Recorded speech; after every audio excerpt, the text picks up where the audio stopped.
From the Oklahoman newsroom, this is an OSU update. I'm Jenny Carlson here with OSU beat writer Nathan Ruiz. Nathan, the NFL draft is almost here. We've been talking about this draft for quite a while because numerous Cowboys expected to be taken probably in the first 2 days. It's a first round on Thursday, next 2 rounds on Friday, and then the rest of the draft on Saturday.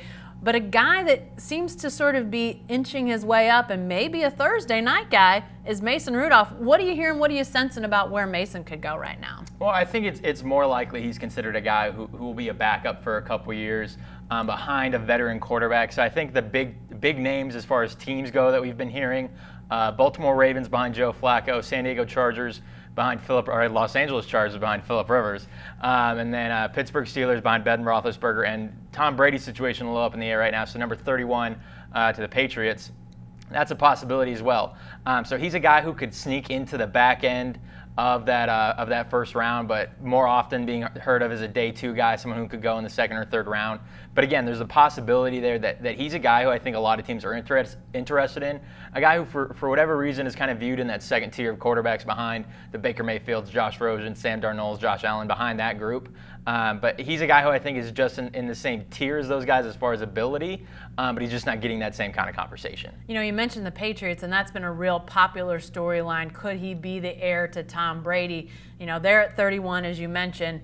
If he's still there when the 20s roll around, is there a chance they might try to move up? I mean, it seems like at some point Tom Brady will no longer be a Patriot. I don't know if I'm going to be around. I mean, like, it seems like that's going to be forever, but it has to happen sometime.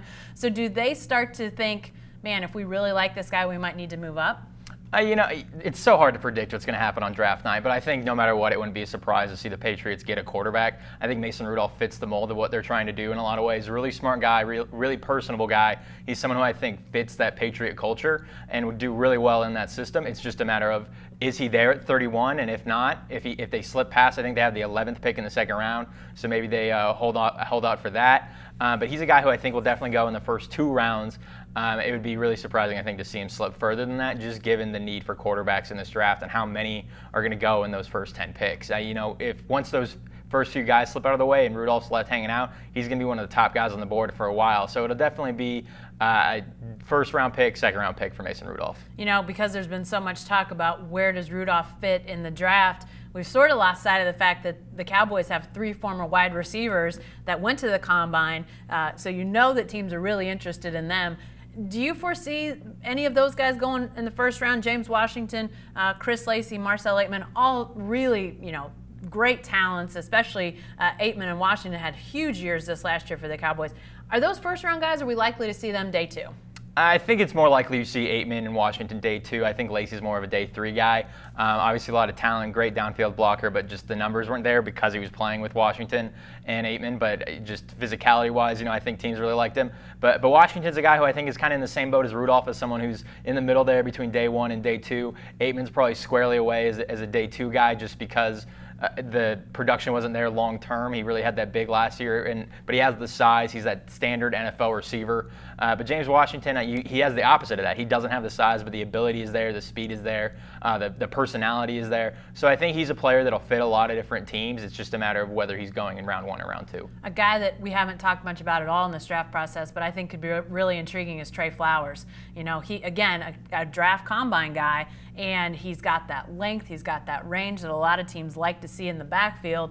I know a lot of Cowboy fans get frustrated about their defensive backfield, but he's a guy I think a lot of NFL teams like. I could definitely see him as a day 2 guy, Nathan. Oh, yeah, absolutely. I think, again, it's so hard to predict what's going to happen rounds 2 through 7. Even round 1 isn't easy to pick.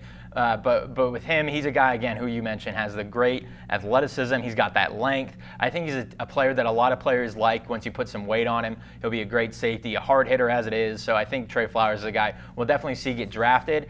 Again, could be a round 5 through 7 guy. Could sneak into rounds 3 through 4. All right, we'll see how it all goes starting Thursday night. NFL Draft coming to you live from Jerry World. Thursday round 1, Friday round 2 and 3, and then Saturday the last 4 rounds. Be sure to stay with the best coverage team anywhere at newsok.com and every day in the Oklahoman.